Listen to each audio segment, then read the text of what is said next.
Hello, everybody. Welcome into the NBA Front Office Show. I'm Trevor Lane. That's Keith Smith, back home from Vegas for the time being. You're back home anyway. But we are back in our normal locations. Both of us at this point. We're going to break down the latest news around the NBA, some signings, the Marcus Smart situation, Brad Beal, Chris Paul, Ben Simmons, where he could wind up, Jonas Valanciunas, lots of things that we're going to be talking about on today's show. So we're happy to have you here. Make sure you do subscribe to the channel and follow us over on Apple Podcasts, Spotify, wherever you listen to podcasts. Keith, good to be home, even if you're only home for a short time here. Yeah, it's a pit stop. I came home, I threw some clothes in the wash and gonna repack, and then we're headed on vacation. So it's funny because somebody said to me, because I think I mentioned it on our Friday show, which I did from Vegas, that like, hey, the next couple weeks are going to be a little weird. And somebody's like, you were just on vacation. I was not in Vegas on That's vacation. Not a vacation. That was a work trip. That was a lot of like 15 and 16-hour days and working. I'm not complaining because it was amazing. It was a great week of basketball, and SBC was incredible. But that was not vacation. This is going to be actual vacation. But it's a vacation that involves 17 hours in the car over the period of a couple of days. But it's all good. We're going to have some fun. We're loading up and going to visit my parents and sister and going to do some stops along the way and have a good time. So if everybody's wondering where I am after Monday and Tuesday of this week, I'll be back at the end of the next week, hopefully for that. I don't know what day of the week or what day, that's maybe August 1st. That Friday we'll do Front Office Friday. I hope. At this point. We'll see how it goes. Time has no meaning. Time has no meaning. Absolutely. I'll be jumping on and providing some updates and stuff as needed. But so Keith will get a little vacation time in. Yeah, Vegas Summer League. Summer League is a blast. It's definitely not vacation. You don't come out of Summer League feeling like rested and relaxed. No, it's quite the opposite. Yeah, I'm still wiped out. Like I traveled all day yesterday to get home. When you travel west to east, unless you do the red eye, it's just going to be an all day long thing. Yeah. And by the time I finally got home, it was like, oh man, it was like, I don't know, 5 o'clock or whatever. And it was just still off with the time change and all that. But that's all minor stuff compared to what a great week it was. And first world problem we had. So yeah. And I got to see you, however, briefly for like an hour. For like an hour. we planned. We're like, okay, we're gonna meet back up at the arena and we're gonna film something for Front Office Show. Cool, let's do that. And then I get the text like, oh, I just got called into this meeting. I'm like, oh, well, I saw you for an hour. And then I was like, maybe we can do something after. And and then by that time it was time for you to go home. And that's just Vegas, baby, as they say. It's the way it goes. All right, let's get into some more topics because we've got plenty to talk about today. Bradley Beal, Chris Paul officially joining the Clippers.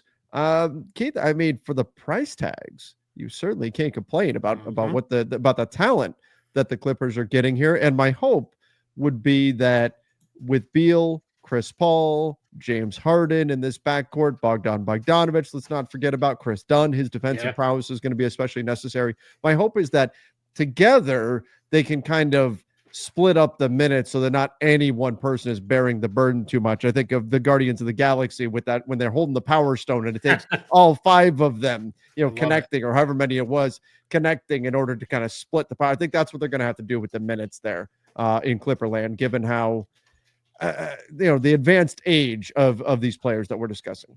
Yeah, I completely agree. I also think adding these 2 guys just helps with the ball handling and playmaking.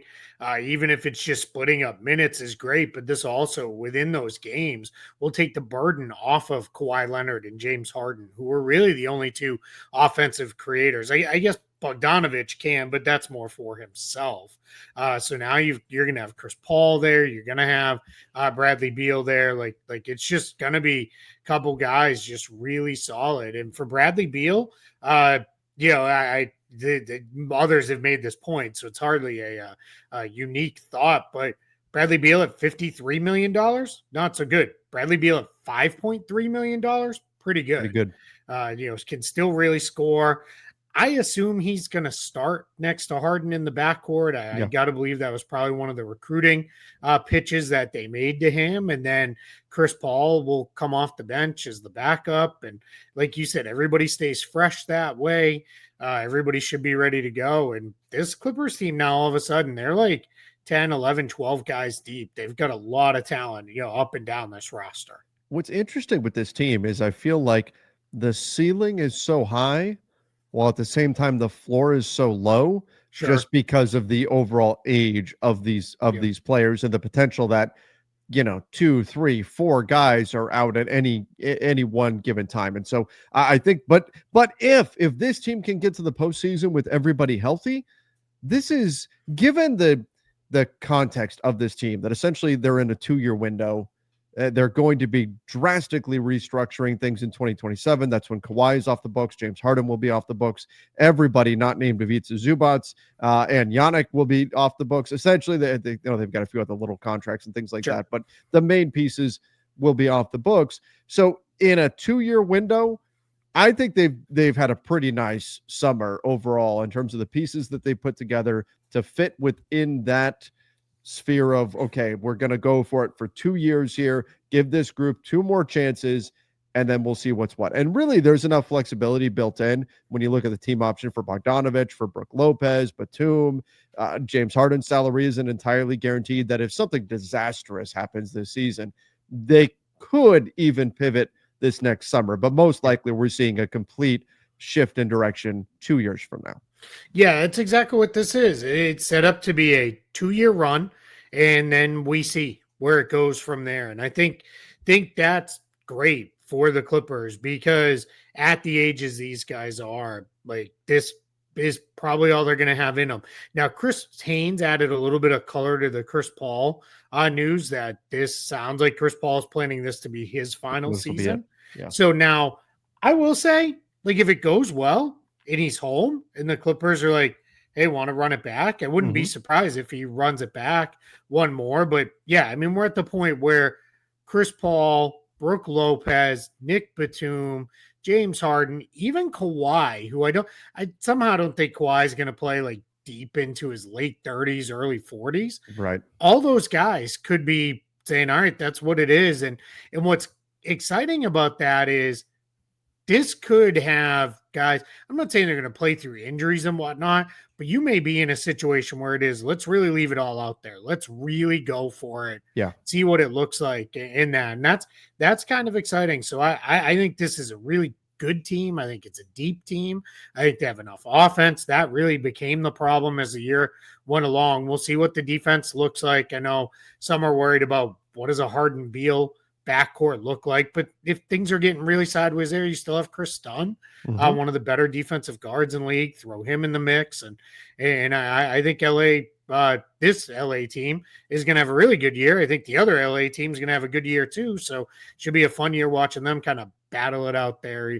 Even if the whole idea of it being a Clippers town, I think that's we've got about let's say 75, 80 more years of sustained winning before that tide will even start to turn. Well, I'm obviously not going to disagree with you on that, but let's jump over. Let's talk about the Lakers ultimately landing Marcus Smart, who gets bought out by the Washington Wizards. Boy, the Lakers just team buyout this summer. They get DeAndre Ayton and Marcus Smart off of other teams deciding that they wanted to pay those players to not play basketball for them. I'm seeing fans of other teams roll their eyes and say, of course, the damn Lakers keep getting these guys on buyouts. But, for a Lakers team that has been reluctant to give up future draft capital, they want to be able to retain future flexibility. To get Marcus Smart, DeAndre Ayton, Jake LaRavia, they got Adou Thiero in the draft, to add the pieces that they've added without giving up any kind of future trade asset. That's some fairly impressive work. Now, what do you think about Smart? I mean, a couple of years in a row now, very injury plagued.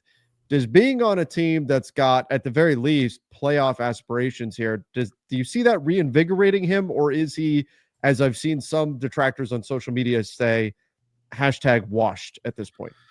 Yeah, I don't think we know for sure that he's washed. I am worried that just years of his insanely all out style have just completely taken their toll on him. And I don't know how much he has left. But what you're going to get is you're going to get everything he has for however many games he has that in him. And that's huge, right? So I think with the Lakers as well, they really needed some backcourt defense. Like that's arguably maybe the weakest spot on the team right now outside of backup bigs behind DeAndre Ayton, or let me rephrase, backup centers, like true backup centers behind Ayton.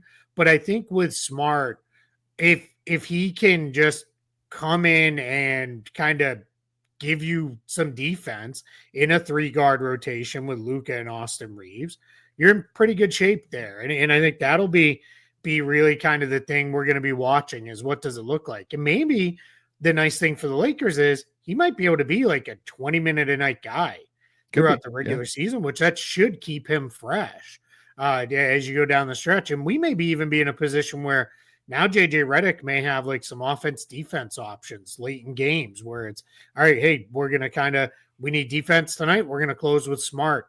If we need offense, we close with other guys. And that'll be important. The shot's always going to come and go. You're going to have games where he hits 5 3-pointers and you're going to be super pumped. Then you have other games where he goes 0 for 8. And it is what it is. And the one nice thing is he still gets defended because he's not a non-shooter. He's just not a good shooter. Right. And so teams do still have to account for him out there. Last thing I'll say, it gives them a little bit more playmaking too. Yes. In the backcourt because Gabe Vincent and Jordan Goodwin, which we'll get into the guys they had to move to get Smart here in a second. They're more scoring guards than they are playmaking guards. And they're certainly not at Smart's level of defense, even this reduced version of Marcus Smart. So it's for $5 million this year. And then does sound like that's another player option in year 2. Cause of course it is. We love player options. Sure. Yeah. You can't spell LA without PLA or option. But it's, it is what it is, right? Like I don't have a huge issue with it. Clearly the Lakers are in position where there's going to be some roster transition coming in the next year or two anyway, with that. So I don't mind this, but to your bigger overarching point is for a team that went into the summer, and you and I talked about this with, all right, keep Dorian Finney-Smith or lose him and then try to figure it out through the non-taxpayer, to use the non-taxpayer and the biannual exception, add 3 guys, 1 who will start and 2 who should be fairly solid rotation players. That's pretty good work of using minimal tools at their disposal to add some depth around the roster. Yeah, I mean, I could be wrong, but I don't recall any other team on draft night that moved up significantly in the draft with only cash. Yeah, I think everybody else used future cap. And again, I could be misremembering and forgetting it as somebody. No, I mean, I think the Pacers just straight bought a pick from the Spurs. Okay, that may be. But the point for the Lakers, which is exciting about that part, is that is spending money that is not. This isn't the right way to put it. You're not spending money just to spend it, but you're spending money in a way where you're actually accomplishing something and you are being aggressive with spending that money. Because no one's rarely ever just thrown cash into a trade. This isn't like Major League Baseball where it's like, and we'll cover the player's salary. Right. Because that's not. Really imagine if you could do that, how much that would change. Right. I know. Yeah. I thought about that game. With like, hey, I think the challenge in the NBA is under the current rules, you can only say it's almost $8 million in cash each year. Yeah. But the Lakers have never been shy about whether it's straight buying picks or using that to move up the ladder. They kind of red paperclipped it into a player, which is really great. Now red paperclip with $7 million total in cash. Sure. That's a little bit different, but I think that was really solid work too. Now it's interesting because I had people say, like, do you think he's a rotation guy? I think he might have been. Now I kind of wonder. I think they've added enough depth, but that's okay. You let Thoreau work it out and figure it out, right? In the G League and when he gets into games and gets his chance, because the reality is you're not going to play 12, 13 guys every night. Right. It's just not going to happen. Right. Right. Yeah, that's not happening. Let's, Okay. let's talk very briefly because I know you've Yes. probably talked it to death on Lakers Nation, but Lakers waive Shake Milton. That was always going to happen, whether it was adding Marcus Smart or not. I don't think there were, unless they really were like, we really need his $3 million in a trade somewhere. They were almost always gonna waive him before his contract guaranteed, which would have happened yesterday had he not been waived the 20th. Just in case people were watching this later. And the one that I think hurt them a little more was they had to waive Jordan Goodwin. Yes. And we both know the Lakers, because we had it confirmed to us by multiple people last year, they really like Jordan Goodwin. They were really excited with him. I've even seen some people be like, are we fully certain Jordan Goodwin is worse than Marcus Smart at this point? Defensively, yeah, I think so. Jordan Goodwin can guard either backcourt spot. Smart can still hold his own 1 through 4 against most guys. The quicker guards give him a little bit of trouble. That's still a weakness for this Lakers team, but they'll figure that out through scheming. But Smart's a much more switchable guy. I think JJ Redick wants to be a lot more switchable this season and be able to, execute some more different kind of defensive coverages. But yeah, losing Goodwin kind of hurts, but we'll see. Maybe they free up enough room to bring him back on a veteran minimum down the line. There's still plenty of time. And the nice thing is now of the guys, it's more the guys at the bottom of the list here. If you scroll down a little bit on the screen on YouTube, guys like you could very easily move on from like Dalton Connect and move them into a team's cap space if they really wanted to, or even into an exception if that was the direction they wanted to go. So I wouldn't fully rule out Jordan Goodwin, but I have heard a couple teams are interested in, hey, you want to come in and see if maybe you could crack a rotation spot with us. So we'll see what happens with him. But, right now, Lakers are, I would say, done. We're going to talk about it later. But I think they're kind of done for now. Yeah, they are just over $1 million once they sign Smart, short of their first apron hard cap. So even though they have an open roster spot, they wouldn't be able to sign anybody to it. And yeah, most likely this will probably be it. You never know. One phone call, suddenly something opens up and a trade becomes available. But right now, I would imagine this is probably how things are going to look. And last thing on the whole Jordan Goodwin thing, yes, the Lakers did not want to move him. They were disappointed to wind up moving him. They explored the trade market a bit, didn't find what they were looking for there. But I would like to add, I know people look at Jordan Goodwin and say, and I like him a lot. He battled his way up and everything and was one of the bright spots last season. But let's remember, this wasn't like 22-year-old Jordan Goodwin. Correct. And you're bringing in 31-year-old Marcus Smart. Jordan Goodwin has been kind of in and out of the league for a bit here, fought to keep his spot and everything. And again, the fight matters, but he'll be 27 at the start of this season. So that's something you have to keep in mind too. Maybe the calculus on it changes. If he was still just 22 or something, you say, hey, there's a lot more upside here with him. I've seen some people even say, why didn't they just waive Gabe Vincent? I've seen a lot of that. I've been answering that question a lot. Gabe Vincent has a fully guaranteed contract. Exactly. And Gabe Vincent wasn't giving you back anything in a buyout. He would have been like, nope, you want to waive me? I'm going to take my full $11.5 million and I'll go away. Last thing. Go ahead. I was going to say, I've had so many SMH, they should have waived Bronny comments. And I've had to explain the whole Goodwin was the only player left on their books that had non-guaranteed money that they would actually free up any space. But you know what I also say? That's okay, because questions like that are why you and I have jobs, my friend. Yep, absolutely. So speaking of, and I do not want to, I'm not saying this to turn it into let's start the rumor mill year almost in advance. Mm-hmm. Using the biannual exception this year for Marcus Smart means the Lakers aren't going to have it next year. Mm-hmm. It could be as simple as that. Teams do that, where it is where we have a really great value that we think we can get this year. We're going to use it, and that's what it is.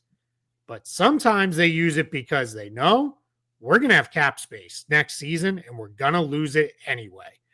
Like, teams have done that. You don't have a biannual exception if you're a cap space team. If you're a cap space team, you lose the biannual exception. You only get the room exception.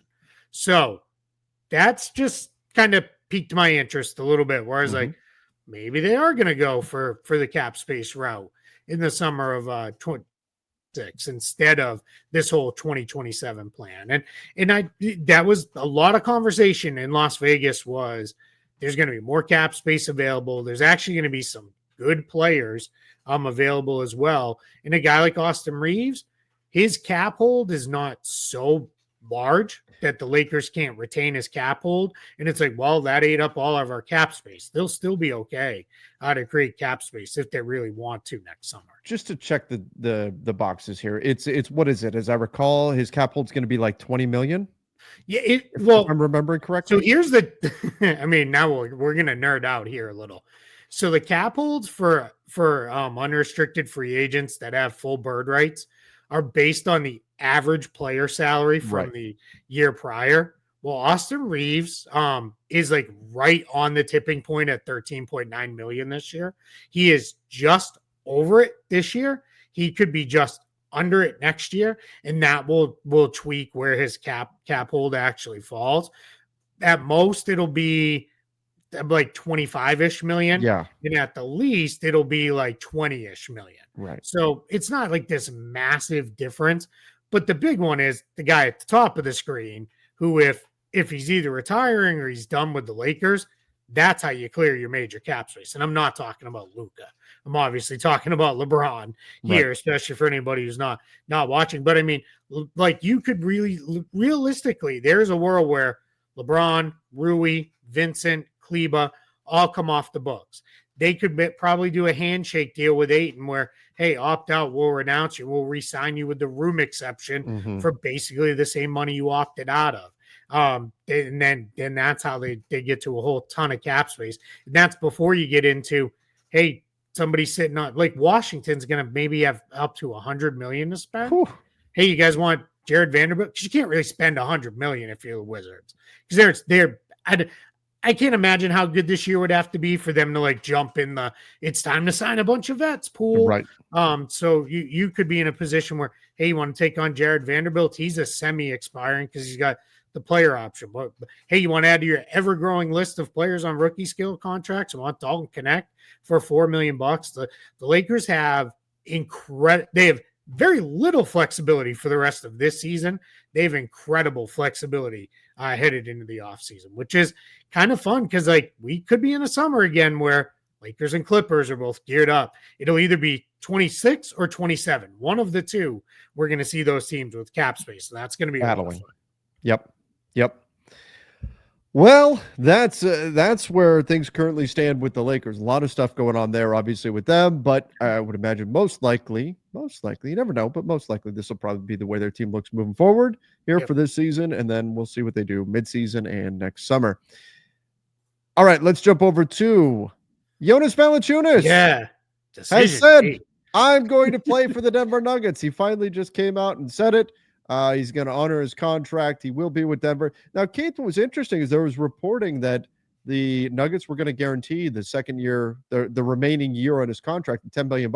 I was looking in Spotrac, though, and it doesn't look like that's actually happened yet. Has there been some change in that you've heard of, or is that still? Yeah, so we think it's going to happen. That's an interesting one because it's not a official transaction that happens.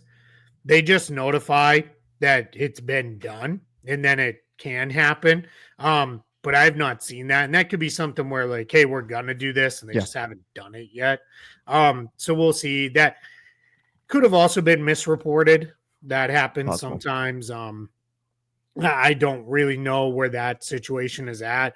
I did see his comments, though, where he direct said, hey, I was kind of excited about the idea of playing for Panathinaikos in Greece, where that would have been closer to home, but that's not going to happen. And then he said, I'm ready to go to Denver and chase the championship or go win a I forget exactly what he said. And that's exactly what's going to happen here. That's going to be huge for the Nuggets because for literal years now, they have been brutally bad when Jokic sits.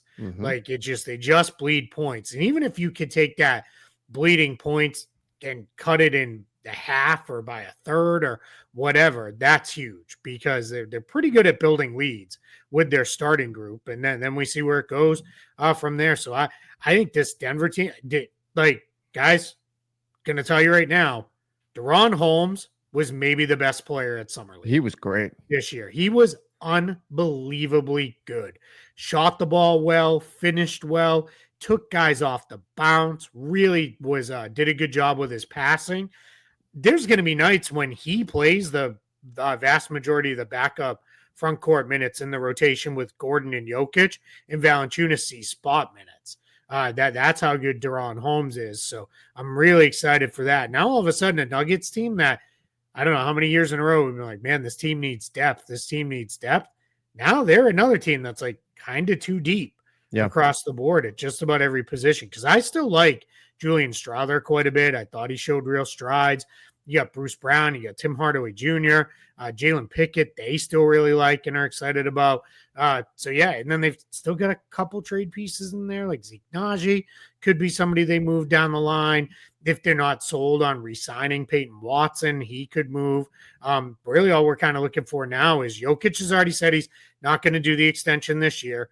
Kind of makes sense. There's no real reason for him to do it this year. So now it turns into, all right, are they going to extend Cam Johnson? What's that going to look like? And then it's the rookie guys. It's Brown and Watson, Christian Brown, to be clear. What are they going to do with those guys with extensions? My gut is Christian Brown gets extended and Peyton Watson does not. And they just kind of move on that way. Yeah, that sounds accurate. That's probably where I think this goes as well. But the Nuggets, man, they've had a great summer. It's been a great summer for them. I think Valanciunas is a great fit. That was a fantastic move. You've got size. More teams are loading up when it comes to size. And this team's going to be ready to roll. I love the Cam Johnson trade for them. And the Nuggets are going to be in good shape. And now that they can finally officially, put the Valanciunas situation to rest.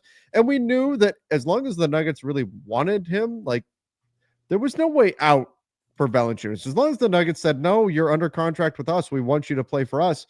That's it. There's nothing that Valanciunas could do. He could throw a fit and get upset, but there hasn't been anything necessarily in his history to suggest that's what he was going to do.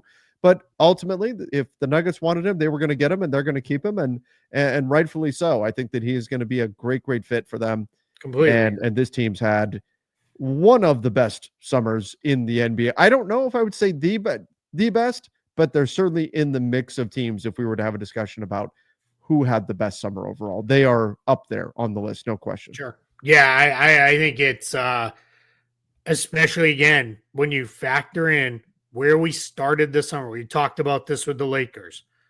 When you come in with, we just don't have a whole lot to work with, and then you pull off a bunch of really good stuff. Yeah. From me, you get a little bit of a higher grade. And we came in with like, the Nuggets are going to probably not do much. They have the taxpayer MLE, and that hasn't really gone too well for them in the past couple of years. I mean, as much as I love Reggie Jackson because he's a BC guy, that was not a great signing. They ended up having to pay to get off that contract. Sarge wasn't a good signing, barely played for them, but they parlayed that into Valanciunas. And now we're in a spot where Denver's just sitting here with a good, deep team and in enough wiggle room underneath the first apron hard cap that they can do some stuff. I'm sorry. I completely said something wrong there. They're not hard capped. That was a complete mistake by me. They're actually not hard capped at all because they this year created trade exceptions and didn't use any signing exceptions. So they're in really good shape to do some stuff if they need to, even down the line a little bit further. Impressive work by them, no question. Especially considering they have a GM at the draft even. Ben Tenzer was running the draft without being in charge of the show, and here we are getting stuff done. Good stuff by the Nuggets. Yeah, been a great summer, no question. All right, Ben Simmons drawing interest around the NBA. I almost brought back the Simmons siren, but the Simmons siren couldn't find it easily again, and I was like, we're not running that. No, it's fine. It's okay. It's if we get months of Ben Simmons rumors, we'll start running the Simmons siren again. The original drop, the Simmons siren. The original foolishness. Ben Simmons is drawing interest around the NBA. There are teams that could use a point guard that are looking at him. Most recently, it's been the Phoenix Suns that have been connected to him. They were also connected to Marcus Smart. Perhaps why the Lakers wound up giving up a player option there, because there were other options for Smart. But Ben Simmons, He'll wind up somewhere. There's enough teams that are interested that could use a guard. I guess the question is, if you really need a point guard, do you feel like you're checking that box with Ben Simmons? He's such a unique player that it's got to be the right fit for him. And if you are specifically a point guard needy team, while he can certainly handle the ball, the pieces around him have to be so specific because of his lack of shooting and scoring. It's a challenge wherever he goes to make the pieces fit. But the bottom line, there's enough teams to look at him and say, hey, the defensive versatility, the passing, we'll give it a go. Yeah, the other three teams that were mentioned, I believe it was Mark Stein, had it. The Celtics, Knicks, and Kings. Boston right now, I think at this point it's pretty clear Ben Simmons is going to have to play for the minimum next season. I don't know that anybody's offering more than that. Otherwise, I think he probably already would be on a roster. Suns are interesting, though, because I don't think we've talked this just because of the nature of the shows being weird over the last week while we were both out and about. The Suns they have access to the full non-taxpayer mid-level because they get they're technically right now under the tax line. Now, if they make no other moves but simply fill out their roster, they'll end up a little bit over the tax. But they've got enough room to do some stuff here. So now, they have the full because they're only they don't. Yeah, when I say full, they have the full but they can't actually use all of it because it would trigger a hard first apron hard cap. But yeah, so I think you've got it on the screen. Yeah, I was gonna say it's about $9 million that they can use of that. So we'll see. Where that goes. They're certainly not going to be that's how they're used. I don't think they're going to be, hey, let's jump right back to being a first apron team again after getting on it. They're certainly not going to go back to being a second apron team anytime soon, but they're still talking with other guys about moving, Grayson Allen, Royce O'Neal, a couple other guys. So maybe if they find something else, they'll do it. But I think we're in a spot with the Phoenix Suns where let's see, it's what's good for them compared to like the Celtics and the Knicks. They can outbid those teams because the Knicks have very little wiggle room left under their own hard cap. And then for the Celtics, they're in a position where they are they're back over the second apron. They will get under. That's definitely for sure. We've heard rumors about still looking to move Anthony Simons. One of the hot rumors in Vegas was that they were shopping George Niang quite heavily out of other teams. So we'll see where that goes. But is Ben Simmons what they really need? I don't know. But I think you're kind of taking a look at, hey, if we could catch lightning in a bottle, let's give it a shot and see. Maybe it really does work out here. So let's see where that one goes and if they do anything. But I'm curious to see what happens with Ben Simmons. Now, that was a very, very long way of not answering your question. I don't know that he really is a point guard anymore. Right. I think of him, his offensive role, I think, is as a short roll big man, like where you put him in the middle of the floor, get him the ball, let him make a decision in and around the paint, free throw line and down. I think he's still an elite passer, and I think he's still a very good defensive player. I don't know that he's going to get down in a stance and move his feet to stay in front of the quick, speedy guards anymore, but that's like one type of player that he can't really guard. I still think 2 through 5 he can guard just about anybody and more than hold his own. So I'm curious. I think he could help teams. Yeah, and he's not the only guy that's out there that, regardless of what position we want to slot him in. I mean, there's other guys, Malcolm Brogdon, Russell Westbrook still out there on the market that we're keeping an eye on. So these are the kind of signings that are going to trickle through now at this point in the summer. Now that most Russ is upset about, or like I should have just picked up my option. Yeah, probably. Yeah, I think he's probably a guy who lives life with no regrets, but I do think I gotta wonder if there's a little bit. Do you think he thought there would be a multi-year deal out there for him? Multi-year, at least in like another 1+1. I bet he thought, I can probably do another 1 year minimum with a. Or did he think maybe somebody would give him the taxpayer? Yeah, maybe. Yeah. Maybe. You know what's funny? This sounds crazy to say because we just finished this version of the Suns that was, a complete tire fire. I wouldn't mind either Simmons or Westbrook for them in a ball handling role. They do not have enough ball handling. They don't. Yeah, they have. They have Colin Gillespie. Yeah. I like Colin Gillespie too. Really Sure. happy for him that he played himself into a standard contract after years after his career started with a broken leg. But I mean, this is a team That's that not is enough, still though. mostly shooting guards. Yeah. Yeah. It's shooting guards and centers basically at this point. Yeah, I mean, you you've got a lot got of there are centers. some. I mean, you've got Dylan Brooks. I like Sure. Rand Dunn a lot.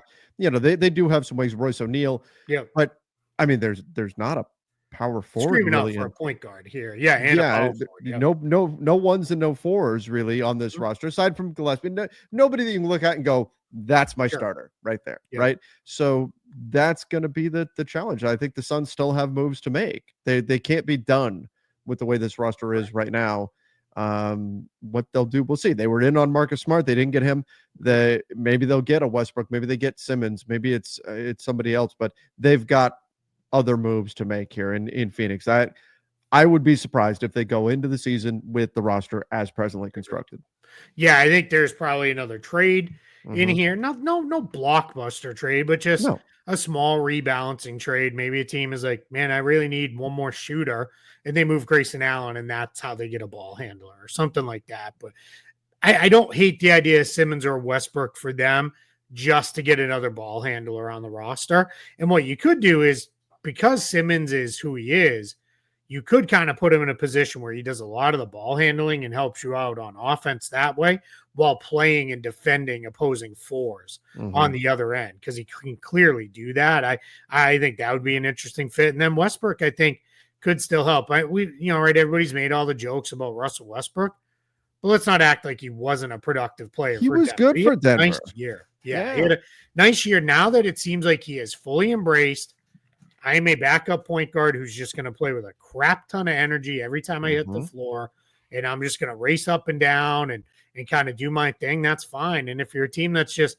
hey, we're trying to be good, we maybe don't have championship aspirations, but we're trying to get into the playoff mix, which seems like where Phoenix is, you could do a lot worse than Russell Westbrook kind of running the show, especially off the bench, or even as a like lower minutes starter, like a starter who plays 25 minutes a night or something. Sure.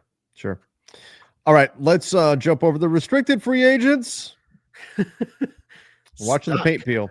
They are still stuck right now because there's no money. There's nowhere for these guys to go. Yep. I mean, we're talking about the Jonathan Kumingas, the Josh Giddeys, the Cam Thomases of the world right now that are very much just stuck in their spots that, don't want to take what's available from their teams right now.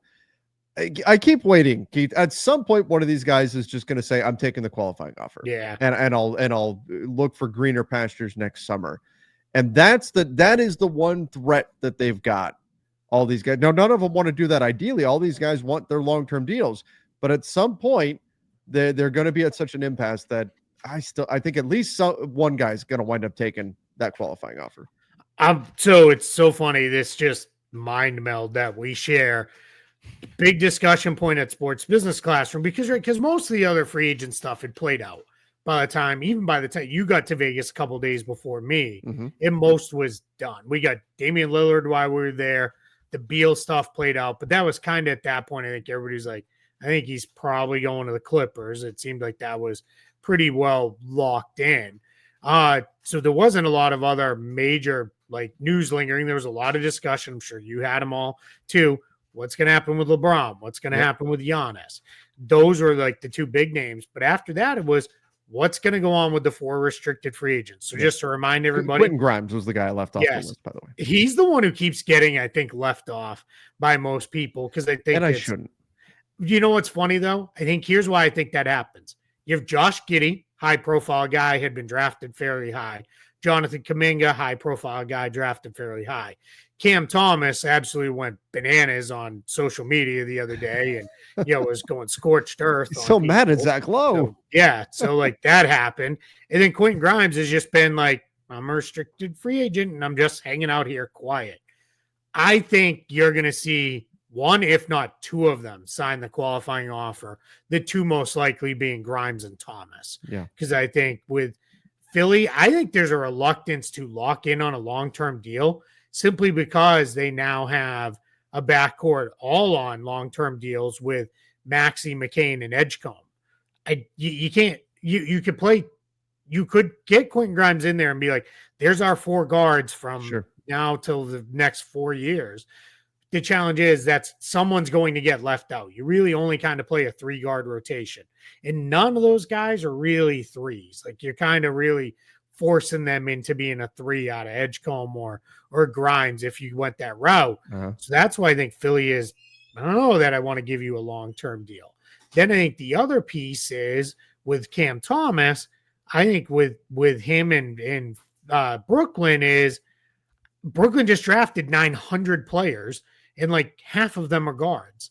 So I think there again, like, hey, we like you. We'd love to have you back, but it's got to be the right number. And I think Cam Thomas is there. So I think there's a good chance those two guys. And then I think Giddey and Kuminga, something will eventually get done. They'll both sign. I think it's going to be maybe shorter term deals for those guys, but like maybe like 3 for $75 or something like that versus 4 or 5 year deals that we'd come to expect. But yeah, we're in an interesting spot. And it's because what you said, one team has cap space left. That's Brooklyn. They've got a lot of it. But they have no interest in playing the restricted free agent game. And one of the 4 guys is already with the Nets.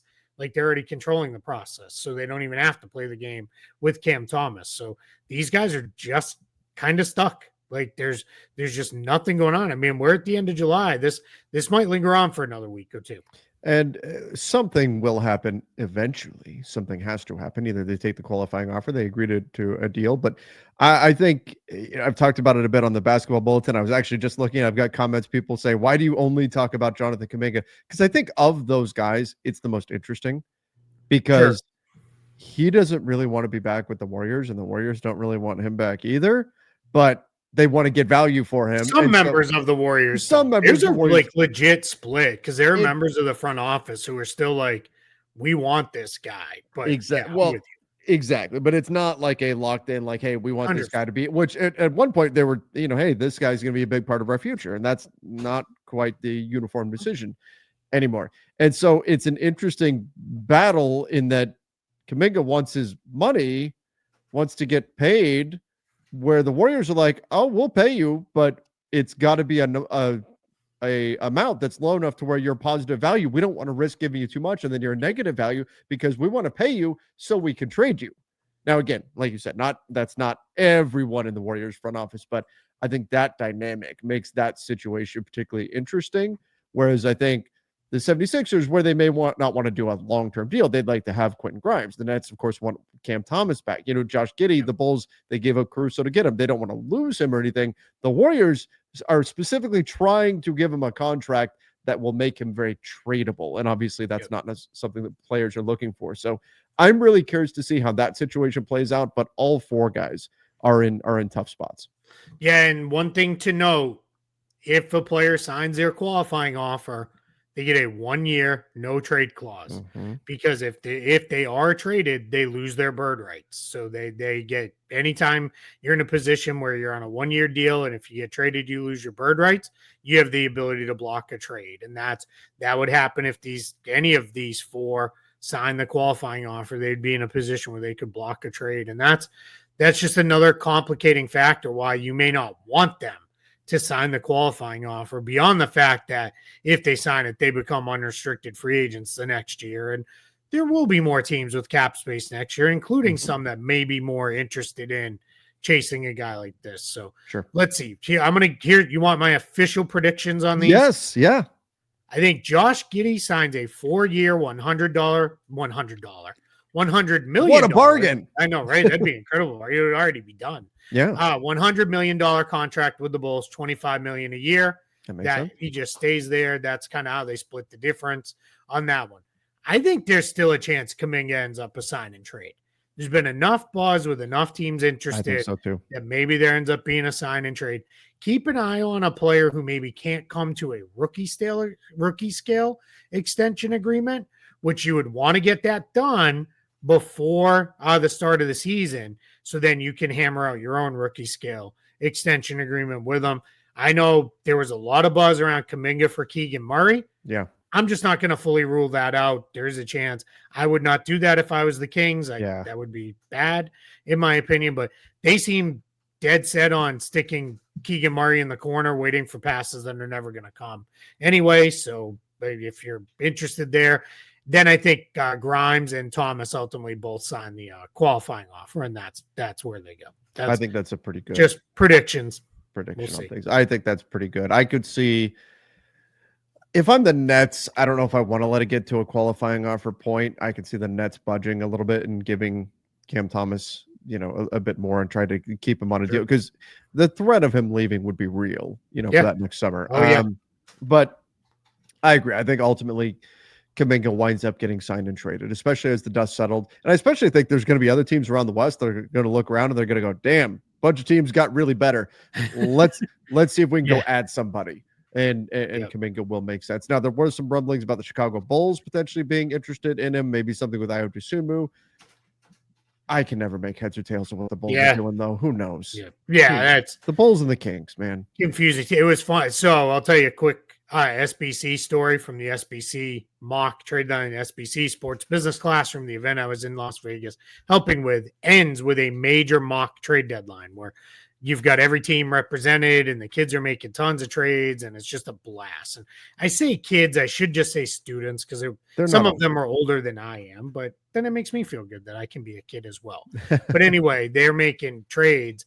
In the Bulls, they had a little bit of a rough mock trade deadline, but when we were sitting down, we're like, you know what, maybe we should give out a most realistic award, because they made a couple moves that were kind of confusing and really just kind of left them in the same place as before. And we're like, so they executed the vision of we're going to be the Chicago Bulls almost perfectly. Yeah. So that was kind of funny with that one. But yeah, I don't know what's going on there. I think there's maybe right in it. I wouldn't hate the it's what's funny is, for various reasons, I kind of like all four of these players.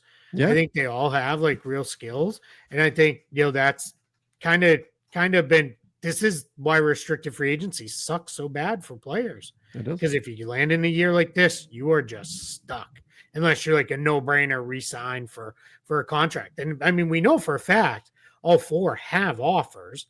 They just don't like what the offers are, because otherwise they'd already be signed. So that's the tough part of this one. All right, let's go here. Minor move, but the Kings do something. The Kings, because they needed more shooting. Doug McDermott is back. But I mean, fine value for Doug McDermott. Yeah, minimum deal for McDermott. Yeah. This basically fills out the Kings roster. They do have Terrence Davis on a non-guaranteed contract. So if they decided they wanted to bring back Markelle Fultz or Trey Lyles, they could. Both of those guys are still free agents. If anybody's interested in who's still out there in free agency, I tweeted out a list this morning. I also posted it on Blue Sky as well.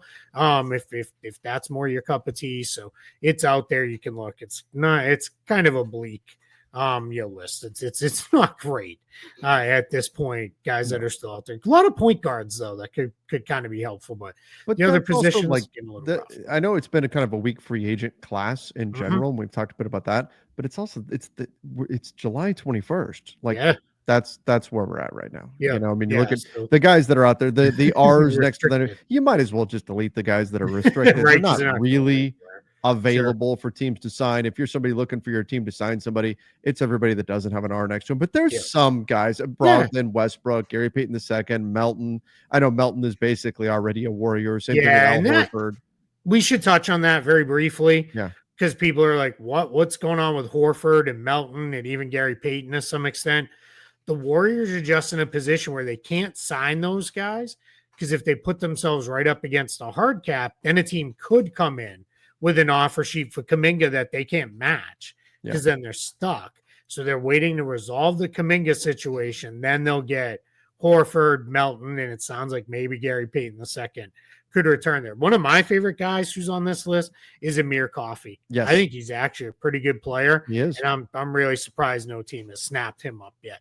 Chris Boucher and Trey Lyles are helpful front court guys as well that I think could really help a team if they wanted them. So we'll see. And then Malcolm Brogdon, little odd. I'm guessing we're just gonna have to play for the minimum at this point somewhere. He was linked to the Warriors, linked to the Suns, linked to everywhere, but he'll He'll wind up somewhere. Somebody's going to pick him up. And we're going to go, ooh, that was a good one. Mm-hmm. And you know what, Keith? The Bucks still need a point guard. I still think the Bucks are going to get. I don't know which one, but the Bucks are going to get one of these guys that we're talking about here. Yeah, it's possible. They're starting to get a little full roster wise because remember they did get Cole Anthony, they got Gary Harris, so apparently you invest in the Magic's backup guards is the way to go in Milwaukee. It's the way to go. Yeah, it's the way to go. Yeah. All right.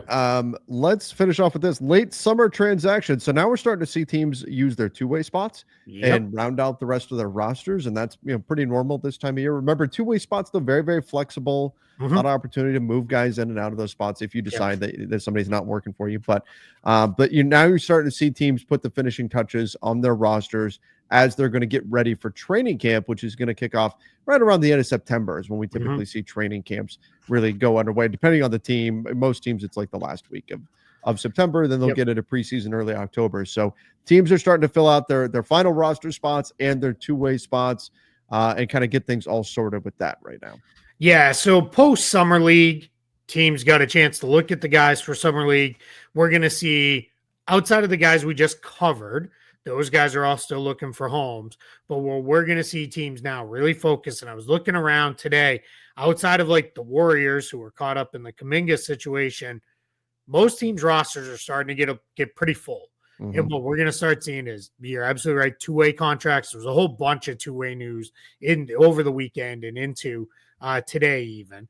Then there is the camp signings, the Exhibit 10s. And just a quick refresher on an Exhibit 10, it is a contract that if the player has two-way eligibility, can be converted into a two-way contract, as well as if there's often a bonus attached, where if the player goes to the G League, they can get for 60 days, they have to stay with that team's G League affiliate. They get a bonus for going to the G League. So that's how teams can often fill out their G League roster. So we're going to see a lot of Exhibit 10 contracts, commonly called. This is minor, but a little bit of breaking news. Very minor, but the Lakers just messaged that they are waiving Trey Jemison. Interesting. Okay, so that's another two-way spot. Another two-way spot. Yeah, and the Lakers signed Christian Koloko, correct, and then was it Chris Manning? Yeah, and it makes sense, right? You now have generally teams don't want to double down unless it's with wings on the two-way spots. You're not going to carry two-way centers or two-way point guards. You're generally going to kind of spread the positional versatility a little bit there. So if they're betting on Koloko, makes a little bit more sense than Jemison will be on the move. I like Trey Jemison. I actually think he's an NBA player. I would like to see him get a shot because I value his for a kind of single skill guy. I think he's an outstanding rebounder. And to me, like, that is value, for a team. But these are the moves we're looking at now. It's going to be two-way shuffling. Right. It's going to be camp contracts, and then the veterans. We'll see a couple more veterans. Maybe something happens with one of the restricted guys. Who knows at this point? It's funny. It's in a piece that's going to post hopefully later today on Spot Track. It's, how Summer League is. You spend more time having conversations about basketball than watching actual basketball. And one of the conversations that I had with a bunch of people was, hey, is this just how it's going to be? Like every summer now, we're going to have stars on the trade market and it just kind of lingers all the way to training camp. And I think it probably is to some extent. I think we're still going to get LeBron rumors, and we're going to get Giannis rumors. It'll all go quiet for a week, and then something new will come up with those guys. I don't personally think either one gets traded. I think they're going to be where they are. But I was talking with a executive who was like, I think this is just how it's going to be now, that there's always going to be someone just kind of out there with this. But it's more, it's starting to fill out the rosters.